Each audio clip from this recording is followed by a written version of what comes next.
Hey guys, welcome है my YouTube channel पलक जौनपुरिया पे। I hope आप सारे बहुत अच्छे होंगे। मैं भी बहुत अच्छी हूँ फ़िलहाल।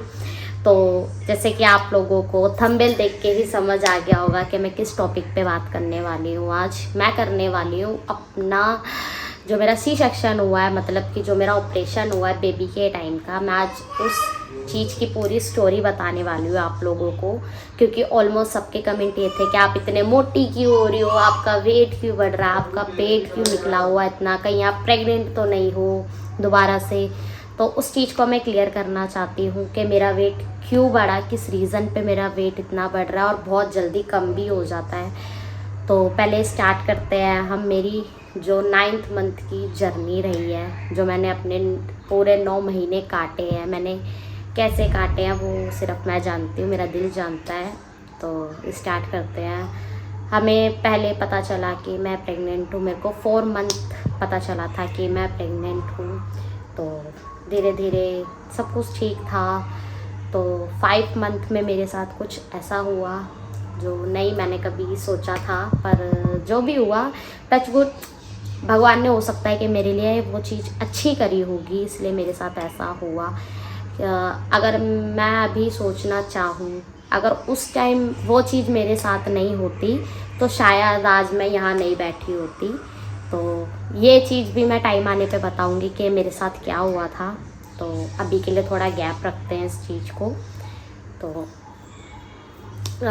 जैसी नन्नो, क्योंकि मैं बहुत कमज़ोर थी। मैं साइड में फ़ोटोज़ लगाऊंगी, देखना आप।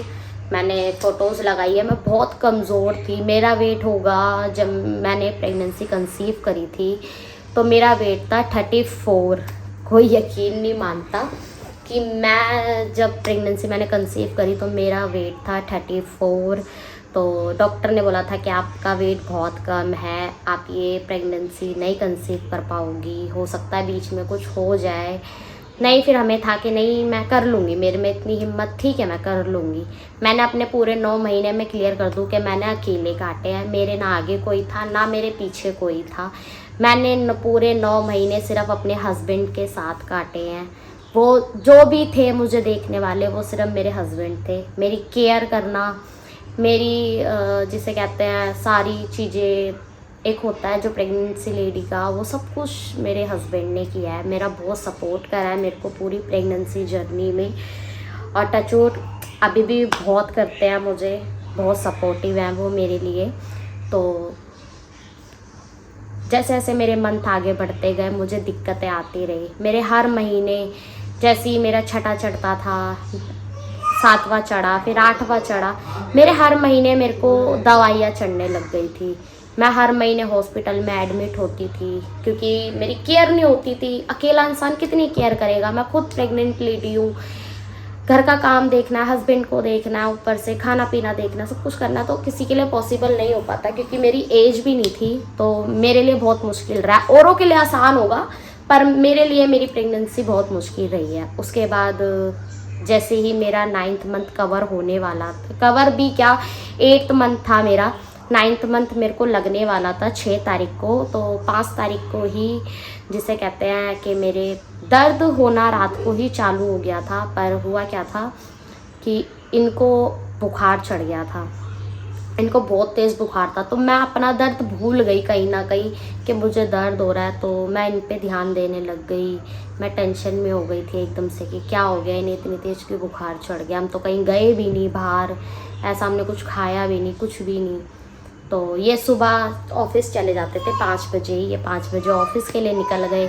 उसके बाद मैंने सारे कहते हैं कि जब दर्द उठता, सब ने मेरे को समझाया था कि जो मेरी नानी है, जो मेरी मौसी हैं, जो मतलब मेरी मम्मा है, उन्होंने मुझे समझाया था कि जब भी दर्द उठेगा तो मम्मी को डायरेक्ट फ़ोन नहीं करना, क्योंकि कहते हैं कि दर्द भूल जाता है।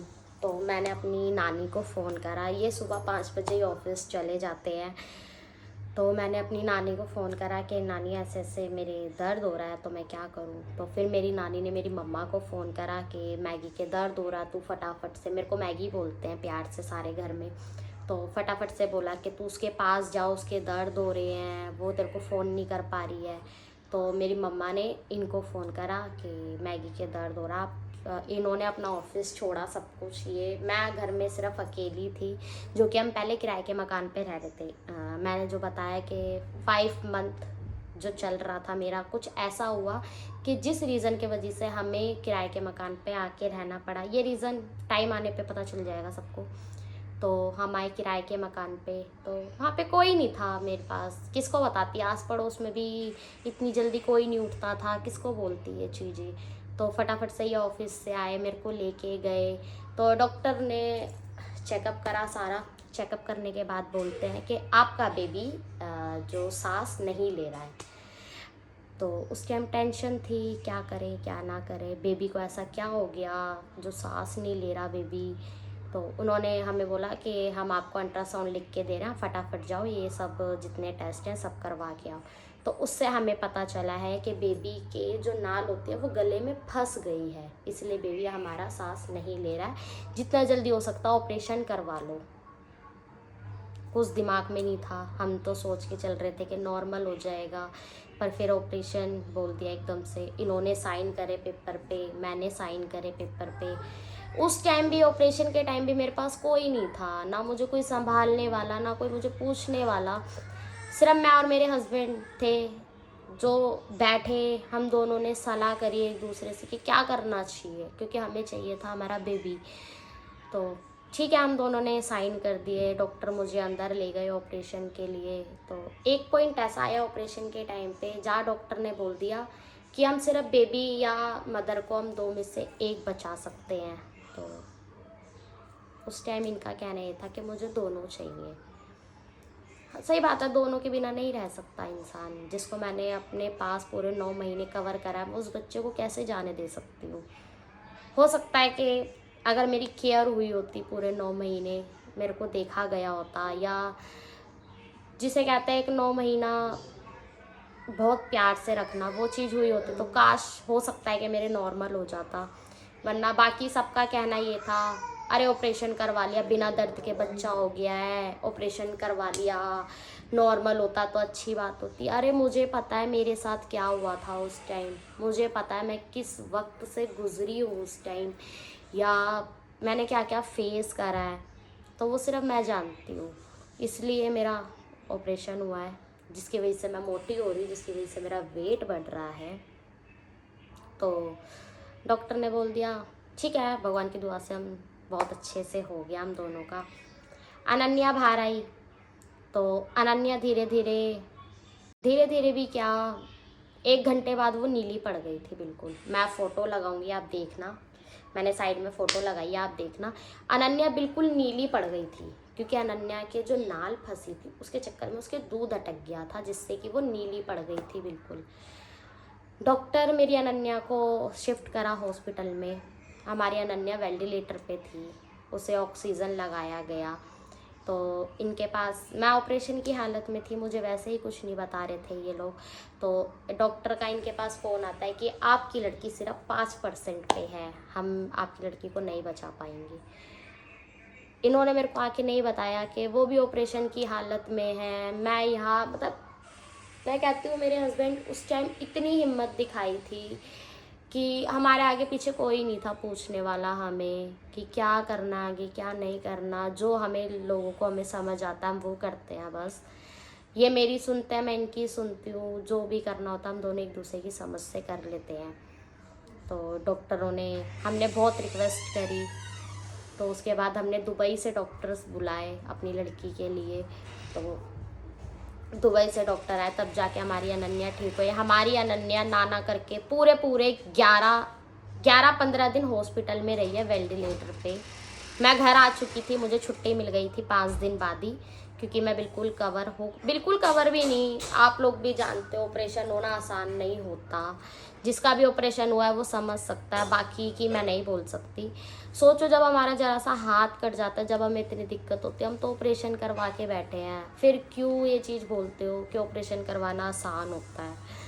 नहीं होती कि कुछ भी चीज़ आसान नहीं है आज के टाइम पे, ना नॉर्मल है ना ऑपरेशन है, सब में बराबर दर्द होता है। हाँ, यह बस ऑपरेशन में पूरी ज़िंदगी भर ख़राब हो जाते हैं।